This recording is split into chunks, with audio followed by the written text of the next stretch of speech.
मैं पंजाब के एक गांव में रहती हूँ। हमारे गांव में हमारे घर के पास ही हमारी किराने की दुकान है। साथ ही हमारी खेती भी है। मेरे पिताजी खेतों में काम करते हैं और मेरी माँ दुकान पर बैठती है। इस तरह से मेरे माता पिता दुकान और खेती संभाल कर अपना घर चला रहे थे। लेकिन जब मैं 5वीं कक्षा में थी, तभी मेरे पिताजी का स्वर्गवास हो गया। तब मेरी माँ व्यथित हो गई थी। अब घर में सिर्फ मैं और मेरी माँ ही रहते थे। मेरी माँ थोड़ी मोटी और सांवली रंग की थी। वह उम्र में करीब 38 साल की थी। क्योंकि वह मोटी थी, जब वह चलती थी तो भारी दिखती थी। मेरे पिता की मृत्यु के बाद मैं और मेरी माँ ही घर में रह रहे थे। चूंकि मैं छोटी थी, मेरी और दुकान की सारी जिम्मेदारी माँ पर आ गई थी। माँ मेरी देखभाल करती थी और साथ ही दुकान भी चलाती थी। इस वजह से माँ को हमारी खेती पर ध्यान देने का समय ही नहीं मिल पाता था। इसलिए माँ ने हमारी खेती एक व्यक्ति को बट्टे पर दे दी थी। मेरे पिता के स्वर्गवास के बाद माँ के पास मेरे लिए ज्यादा समय नहीं था, क्योंकि या तो वह अधिकतर समय दुकान में होती थी या जब उसे समय मिलता तो वह घर का काम करती थी। इस कारण मैं अपना ज्यादातर समय अपनी सहेलियों के साथ बिताने लगी थी। लेकिन मेरी सहेलियां गांव की रागिनी ताई और मंगला दीदी जैसी बुरी औरतों के संगत में पड़ चुकी थीं। इस वजह से मैं भी अपनी सहेलियों के साथ उन बुरी औरतों की संगत में पड़ गई थी। इसका असर ये हुआ कि वह रागिनी ताई और मंगला दीदी हमें किताबें और कहानियां पढ़ने के लिए देती थीं। इतना ही नहीं, वह रागिनी ताई और मंगला दीदी गांव के लड़कों के साथ हमारे सामने रहती थीं। यहाँ तक कि अगर गांव की कोई महिला या लड़की किसी के साथ कुछ कर रही होती, तो वे हमें चुपचाप उसकी सारी जानकारी दे देती थीं। इस सब की वजह से मुझे और मेरी सहेलियों को कम उम्र में ही इन सब बातों की पूरी जानकारी हो गई थी। लेकिन चूंकि मैं और मेरी सहेलियां छोटी थीं, हमें कभी भी ऐसा कुछ करने की इच्छा नहीं होती थी।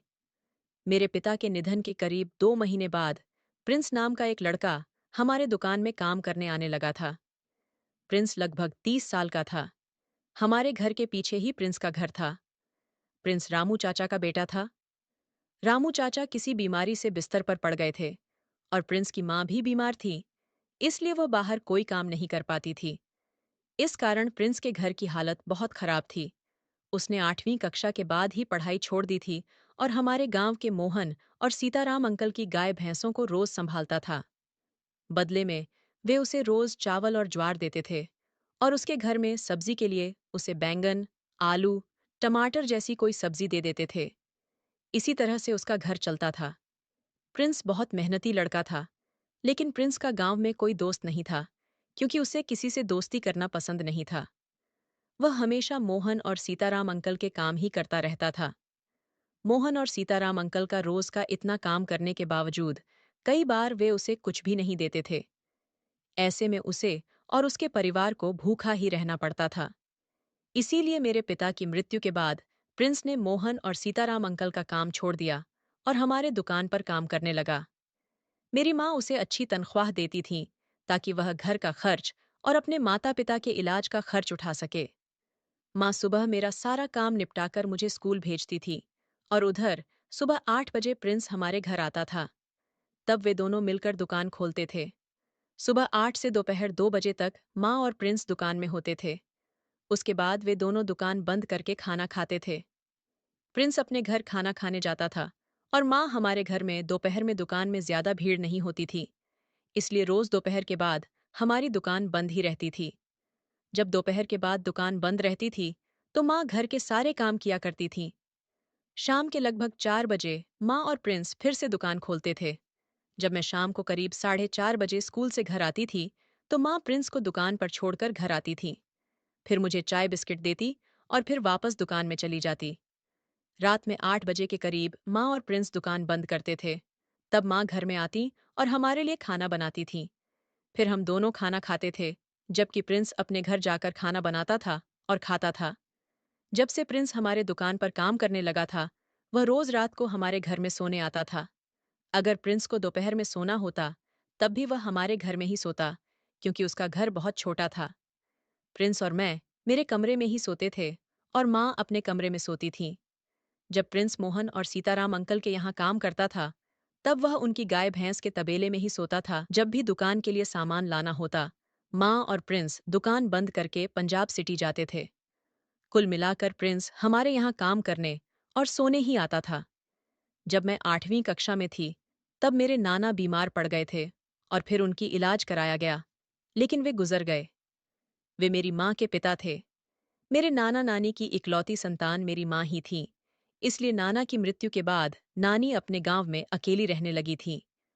एक रात जब हम खाना खा रहे थे, तब माँ ने मुझसे कहा, काजल, मैं तुम्हारी नानी को हमारे यहाँ रहने के लिए बुला रही हूँ, क्योंकि तुम्हारे नाना के जाने के बाद अब नानी अकेली रह गई हैं। अगर नानी यहाँ आ जाएंगी तो मुझे दुकान पर ध्यान देने में आसानी होगी और नानी तुम्हारी और घर की देखभाल कर लेंगी। इससे तुम भी अपनी सहेलियों के साथ बाहर ज्यादा समय बिताने के बजाय घर में रहोगी।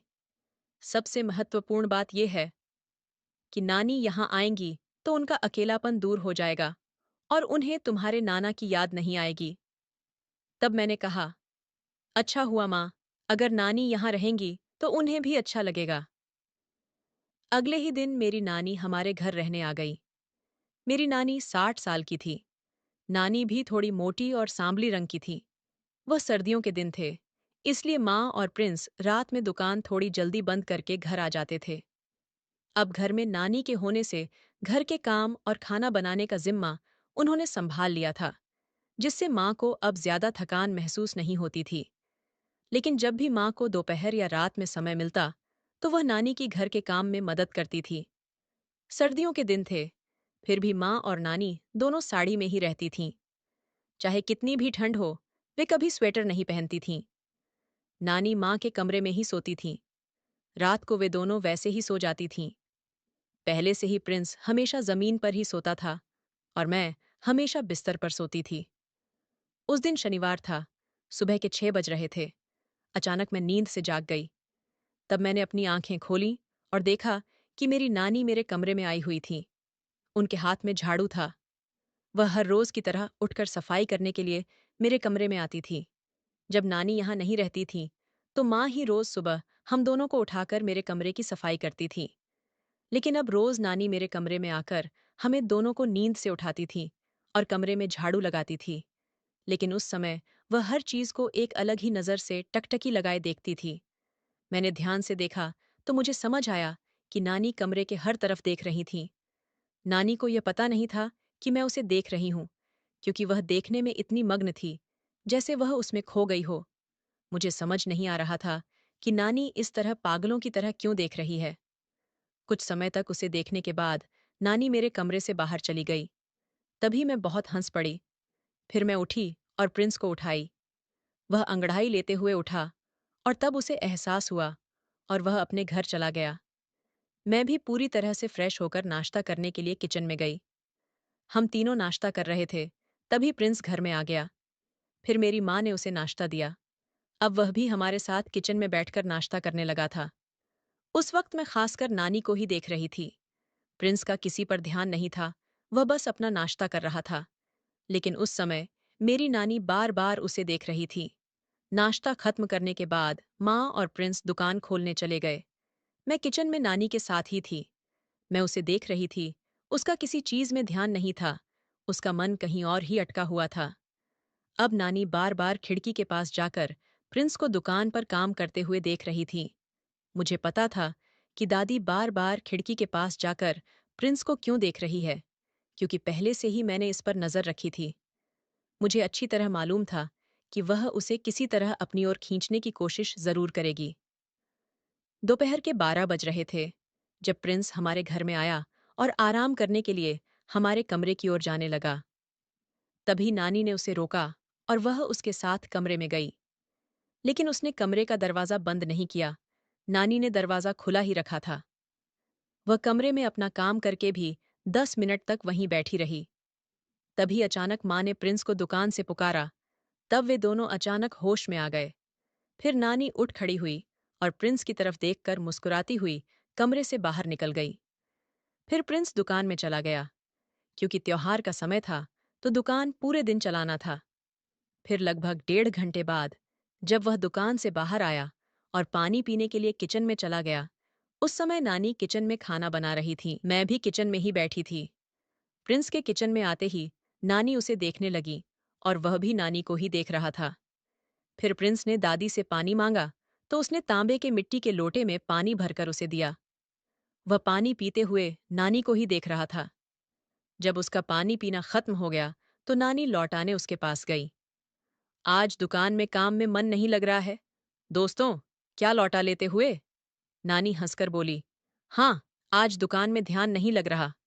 प्रिंस हंसते हुए बोला। प्रिंस के इतना कहते ही नानी भी हंसने लगी। फिर प्रिंस भी हंसते हंसते दुकान में चला गया। अब प्रिंस थोड़ी थोड़ी देर में किसी न किसी बहाने से घर में आता जाता रहा। फिर वे दोनों एक दूसरे की ओर देखकर मुस्कुराते। रात को हमेशा की तरह माँ और प्रिंस ने हमारा दुकान बंद किया। फिर प्रिंस अपने घर खाना खाने चला गया और माँ घर में आ गई। जब प्रिंस खाना खाकर हमारे घर आया तो नानी भी किचन से बाहर आई। फिर वे दोनों एक दूसरे को देखने लगे। उसी समय मेरी माँ अपने कमरे में सोने के लिए बिस्तर लगा रही थी। अब प्रिंस नानी की तरफ देखते हुए अपने कमरे की ओर बढ़ने लगा था। तभी नानी ने उसे रोक लिया और वह उसके साथ ही कमरे में चली गई। फिर वह उसी तरह बैठ गई जैसे सुबह वह उसके सामने बैठी थी। जब नानी का काम हो गया तभी मेरी माँ ने अपने कमरे में बिस्तर बिछाने के बाद नानी को सोने के लिए बुलाने लगी। तभी नानी अचानक उठ खड़ी हुई और कमरे से बाहर आ गई। फिर प्रिंस बाथरूम में चला गया। फिर मैं अपने कमरे में आकर बिस्तर पर लेटी और सोने का नाटक करने लगी, क्योंकि मुझे पता था कि जब मैं और मेरी माँ सो जाएंगे तब कुछ न कुछ जरूर होगा। प्रिंस बाथरूम से बाहर आकर मेरे कमरे में आया और अपना बिस्तर बिछाकर लेट गया। लेकिन उसे नींद नहीं आ रही थी, वह जाग ही रहा था। रात के ठीक 11 बज रहे थे। तभी मुझे बाथरूम जाने की जरूरत महसूस हुई, तो मैं उठकर बैठ गई और प्रिंस की तरफ देखी। जैसे ही प्रिंस ने मुझे देखा, उसने तुरंत अपनी आंखें बंद कर लीं। तब मुझे हंसी आने लगी, पर मैंने अपनी हंसी को मुश्किल से काबू किया। फिर मैं बाथरूम गई और वहां से वापस आने के बाद सोची, क्यों ना माँ के कमरे में जाकर देखूं कि नानी अभी जाग रही है या नहीं। फिर मैं धीरे धीरे बिना कोई आवाज किए माँ के कमरे के पास पहुंची। कमरे का दरवाजा थोड़ा खुला था। मैं दरवाजे के पीछे छुपकर कमरे में झांकने लगी। मेरी माँ धीरे धीरे कुछ कर रही थी। अब मेरा ध्यान नानी की तरफ गया। नानी की आंखें बंद थीं, जिससे मुझे समझ नहीं आया कि वह सच में सो रही थीं या सोने का नाटक कर रही थीं। फिर मैं वापस अपने कमरे में आ गई और जैसे ही प्रिंस ने मुझे देखा, उसने फिर से जल्दी से अपनी आंखें बंद कर लीं। फिर मैं अपनी जगह पर लेट गई और फिर से सोने का नाटक करने लगी। अब रात के करीब 11:30 बज चुके थे। तब प्रिंस धीरे धीरे उठकर खड़ा हो गया और मेरी तरफ देखने लगा। जब उसे यकीन हो गया कि मैं गहरी नींद में हूं, तो वह धीरे धीरे बिना कोई आवाज किए कमरे से बाहर चला गया। उसके जाने के बाद मैं भी उठी और बिना कोई आवाज किए उसके पीछे पीछे चलने लगी। फिर वह मेरी माँ के कमरे में चला गया। मैं भी दरवाजे के पास जाकर छुप गई और कमरे में झांकने लगी। तब नानी मेरी माँ की तरफ मुंह करके सो रही थी। नानी की पीठ प्रिंस की तरफ थी और चेहरा माँ की तरफ। प्रिंस के आने पर नानी बोली, आखिर तुम आ ही गए। मुझे नहीं पता तुम्हें कैसा लगा, पर मुझे पता है, तुम और मेरी बेटी, मुझे अब तक तुम लोगों के बारे में कुछ भी नहीं पता चला। इतना ही नहीं, तुम्हारे बारे में कभी किसी को शक भी नहीं हुआ, क्योंकि तुम दोनों बहुत संभल कर चलते हो। तब प्रिंस ने एक लंबी सांस ली और फिर कहने लगा, नानी, अभी लगभग 6 महीने हुए हैं। प्रिंस की बातें सुनकर मुझे अपने कानों पर विश्वास नहीं हो रहा था। तभी नानी ने माँ की तरफ मुंह किया। माँ सो रही थीं। तब नानी ने माँ से कहा, मुझे पता है कि तुम जागी हुई हो और अभी तक हमारी सारी बातें सुन चुकी हो। तब मेरी माँ नानी से बोली, माँ, मैं सोई हुई नहीं थी, मैं अभी सोने का नाटक कर रही थी। इतना सुनते ही नानी की आंखों से आंसू बहने लगे। नानी की आंखों से आंसू बहते देख मेरी माँ ने अपनी आंखें खोल दीं। वह जानती थी कि अब छुपाने का कोई मतलब नहीं है। फिर माँ ने धीरे धीरे उठते हुए नानी की तरफ देखा और कहा, मैं यह सब खत्म करना चाहती हूँ। ये रिश्ता अब और नहीं चल सकता। नानी, जो अब तक चुप थीं, अचानक बोली, तुम्हें पता है कि तुम्हारा फैसला कितना मुश्किल है? प्रिंस ने तुम्हारे लिए बहुत कुछ किया है और अब इस उम्र में। तभी माँ ने नानी की बात को बीच में ही काटते हुए कहा, माँ, जो हम कर रहे हैं वह गलत है। हम समाज और अपने परिवार से धोखा कर रहे थे। अब मैं इस झूठ में नहीं जी सकती। प्रिंस, जो चुपचाप खड़ा था, उसने कहा, मैंने तुम्हारे लिए हमेशा सब कुछ किया है, लेकिन अगर अब तुम चाहती हो कि यह सब खत्म हो जाए, तो मैं इसके लिए तैयार हूं। फिर माँ और प्रिंस के इस बातचीत ने जैसे सब कुछ साफ कर दिया। यह रिश्ता एक गलतफहमी और लालच का परिणाम था, जो अब टूटने की कगार पर था। फिर नानी ने माँ की ओर देखते हुए कहा, अगर तुम यह निर्णय ले चुकी हो, तो इसे सही ढंग से खत्म करो। कल से तुम दोनों अलग-अलग रास्तों पर चलो। फिर अगले दिन प्रिंस ने हमारे घर से अपना सारा सामान उठाया और हमेशा के लिए चला गया। माँ ने भी अपने भीतर की गिल्टी से छुटकारा पाने का प्रयास किया। अब घर में फिर से शांति थी, पर वह शांति दर्द और पछतावे से भरी थी। कुछ दिनों के बाद घर में सब कुछ सामान्य सा लगने लगा, लेकिन माँ और मैं दोनों ही अपने दिल में एक खालीपन महसूस कर रहे थे। प्रिंस का जाना हमारे जीवन से एक महत्वपूर्ण हिस्सा निकाल देने जैसा था। मैं समझ नहीं पा रही थी कि मैं उसे याद कर रही थी या उस रिश्ते की गंदगी को, जिसने हमारी जिंदगी में इतनी हलचल मचाई थी। माँ ने अपनी सारी ऊर्जा दुकान में लगाने का निर्णय लिया। उसने अपनी मेहनत से न केवल दुकान को आगे बढ़ाया, बल्कि अपनी खुद की पहचान भी बनाई। वह अब पहले से ज्यादा मजबूत और आत्मनिर्भर बन गई थी। मैं भी अपनी पढ़ाई में ध्यान देने लगी, ताकि अपने भविष्य को बेहतर बना सकूं। एक दिन जब मैं स्कूल से लौट रही थी, मैंने देखा कि प्रिंस दुकान के बाहर खड़ा था। मेरे दिल की धड़कन तेज हो गई। उसने मुझसे कहा, मैंने सोचा था कि तुम शायद मुझसे बात करोगी। मैंने उसे जवाब दिया, हमारा रिश्ता खत्म हो चुका है प्रिंस, लेकिन हमें जो हुआ, उससे मैंने बहुत कुछ सीखा है। प्रिंस ने गहरी सांस ली और कहा, मैं समझता हूँ, लेकिन मैं तुम्हें यह बताना चाहता था कि मैंने अपनी जिंदगी को बदलने की कोशिश की है। मैंने एक नई नौकरी शुरू की है और अब मैं अपनी माँ का ध्यान रखने में सक्षम हूँ। हम दोनों ने अपनी अपनी जिंदगी पर ध्यान केंद्रित करने का निर्णय लिया। धीरे धीरे समय ने हमें आगे बढ़ने का मौका दिया। हम एक दूसरे के लिए अच्छे दोस्त बन गए और एक दूसरे की खुशियों का सम्मान करने लगे। माँ ने नानी के साथ मिलकर हमारी दुकान को नई ऊंचाइयों तक पहुंचाया और मैं अपनी पढ़ाई में उत्कृष्टता हासिल करने लगी। हमारी जिंदगी में नई खुशियां आने लगीं और हम समझ गए कि कभी-कभी रिश्ते खत्म होने के बाद भी सच्ची दोस्ती कायम रह सकती है। अंततः हमारे अनुभवों ने हमें और मजबूत बना दिया। जीवन ने हमें सिखाया कि हर अनुभव, चाहे वह कितना भी कठिन क्यों न हो, हमें कुछ सिखाता है। हम फिर से खुश रहने लगे और हमारे जीवन में प्रेम, सम्मान और आपसी समझ की एक नई परिभाषा स्थापित हुई। तो दोस्तों, यह थी आज की हमारी छोटी सी कहानी। कहानी कैसा लगा? कमेंट में ज़रूर बताएं। और चैनल में पहली बार आए हैं, तो चैनल को भी सब्सक्राइब करें। आगे ऐसे ही रोमांचक कहानी सुनने के लिए चैनल को सब्सक्राइब करें। फिर मिलते हैं एक नई स्टोरी में। धन्यवाद।